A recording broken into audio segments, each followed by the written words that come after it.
কি বলছেন? আমি বলছি কেন আমি বিচার পাবো না কেন? বিচার তুই পাবি, এখানে এমপি মন্ত্রী আছে আমাদের না ভাই। আমি ভালোবাসছি, আমি ভালোবাসার টানে, মানুষে ভালোবাসার জীবন দেয়, আমি ভালোবাসার টানে বিয়ে করছি। আমি তো ভুল কিছু করিনি। আমি আজকে 2টা বছর হয় আমার যেদিন থেকে ফালাই দিয়ে গেছে সেদিন থেকে আমি আমার এইভাবে দিন যায়। আমার না খাওয়া না ঘুম না, আমার এই চোখের পানি দিয়ে আমার দিন যায়। মানে কেন বলে এটা, কেন বলে আপনাকে? তাকে অবৈধ আমি ওকে বিয়ে করছি। কাকে বিয়ে করেছিলেন? একটা প্রবাসী ছেলেকে বিয়ে করছি। এখন সে চলে যাওয়ার কারণে এখন আর আপনাকে গ্রহণ করে না বাবা মা? না, গ্রহণ করে না। আমার ফোন দিলে তারা বলে যে আমাদের কাছে ফোন টোন দিবা না তুমি। এখন ওই ছেলের সাথে যোগাযোগ করেছিলেন আপনি? অনেকভাবে করেছি, অনেক লোকজনের মাধ্যমে ফোন দেওয়ার চেষ্টা করছি। সে এখন কি বলে? সে বলে যে আমি আমি তোমার মানে বিভিন্ন ধরনের হুমকি দামকি দেয় আমি এইগুলো নিয়ে প্যারা দিলে। কি ধরনের কথা বলে একটু শোনাবেন আমাদের?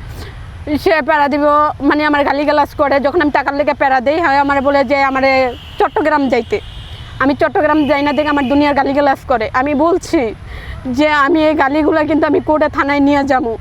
বলছে যে তুই যা থানায় যাই মামলা করবি, মামলা যদি লক্ষ্মীপুর কোর্ট বা থানা পর্যন্ত আসে তুই আমার লগে লড়িস যা। আপনাকে এই ধরনের হুমকি দেয়? হ্যাঁ, এই ধরনের হুমকি দেয়।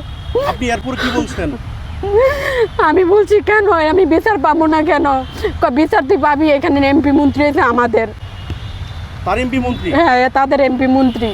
মানে কাদের, কোন এমপি মন্ত্রীর নাম বলে আপনাকে? আমি নাম জানি না, কিন্তু আমি এটুকুই জানি ওর ভাই একটা যত একটু ক্ষমতাশীল, যত এলাকার চেয়ারম্যান, হ্যাঁ, এর দাপটে এমপি মন্ত্রী ভয় দেখায়। এটা কি আপন ভাই তার? তার আপন চাস্তো ভাই। আপন চাস্তো ভাই। আর চাস্তো ভাইকে আপনাকে কখন হুমকি দিয়েছে, নাকি তার নাম বলে আপনাকে হুমকি দিচ্ছে কেন? তার নাম বললে হুমকি দিচ্ছে, সেও দিয়েছে। মানে তার চাস্তো ভাই হুমকি তাকে দিচ্ছে অনেকবার ফোন দিয়েছি। চাস্তো ভাইয়ের কাছে? হ্যাঁ, হে যত এলাকার একটা চেয়ারম্যান, এরপরে তার এলাকার মেম্বার, তাদের সাথে আমি অনেকবার যোগাযোগ করছি। তারা আমার বিভিন্নভাবে উল্টাপাল্টা কথা বলছে। তার সাথে আপনার বিচ্ছেদ কতদিন ধরে হলো? আমার বিচ্ছিত আজকে প্রায় 2 বছর কাছে যাইতেছে। 2 বছর ধরে কি আপনি একাই কান্না করতেছেন? হ্যাঁ, আমি একা। আমি কি করব, কারো কাছে যাইতে পারি না, কেউ আমার পাশে নাই। এই যে আপনার এখনো চোখে পানি দেখতেছি, আপনি কি সবসময় কান্না করেন এভাবে? অবশ্যই। আমি আজকে 2টা বছর হয় আমার যেদিন থেকে ফালাই দিয়ে গেছে সেদিন থেকে আমি আমার এইভাবে দিন যায়। আমার না খাওয়া না ঘুম না, আমার এই চোখের পানি দিয়ে আমার দিন যায়। আপনাকে কি স্বপ্ন সে দেখাইছে?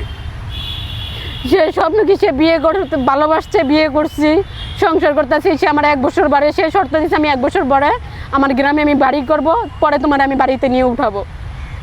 সে আর কি স্বপ্ন আপনাকে দেখাইছে, যে কি ধরনের সে কথা বলছে যার জন্য আপনি তাকে আমি কোনো স্বপ্ন না ভাই, আমি ভালোবাসছি, আমি ভালোবাসার টানে, মানুষে ভালোবাসার জীবন দেয়, আমি ভালোবাসার টানে বিয়ে করছি। আমি তো ভুল কিছু করিনি।